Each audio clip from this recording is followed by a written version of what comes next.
কাপড় কিনতে তো চলে এসেছি, আর একদিনে যে সবার জামা কাপড় কিনতে পারবো কিনা সেটাও ভাবছিলাম। এদিকে মা আরও দেখছে আমার শ্বশুরমশাইয়ের জন্য শার্ট, এই সাদাটা আর নীলটার মধ্যে কনফিউশন ছিলাম কোনটা নেব। আর এদিকে ওর জন্য প্যান্ট দেখাচ্ছিলো, আর ওদিকে ভাই বকবক করছিল এটা দেখাও ওটা দেখাও। ওর আবার এখান থেকে এই দুটো পছন্দ হয়েছে, এখান থেকে একটা নেবে। আর এবার দেখা হচ্ছে ভাইয়ের জন্য প্যান্ট। আর আমার ভাইটা এত পাকা হয়েছে, ফোনে দেখে জামা কাপড় আর এটা কিনবো বলে মাথা খারাপ করে দেয়। তারপরে এবার এদের দুজনের জন্য শার্ট দেখা হচ্ছিলো, তারপর আমার শাশুড়িমার জন্য শাড়ি দেখছিলাম, তারপর এখানে আমার জন্য চুড়িদার দেখছিলাম, তারপরে আমার ননদের জন্য কিছু দেখা হচ্ছিলো।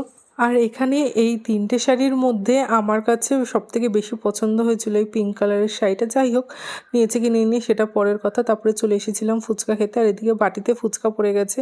আর জামাই যেহেতু আবদার করেছে যে রুটি দিয়ে মাংস খাবে, তাই মা গরম গরম রুটি বানিয়েছে বাড়ি এসে। আর আমরা কী কী কেনাকাটা করলাম সেটা দেখার জন্য সাবস্ক্রাইব করে নিও।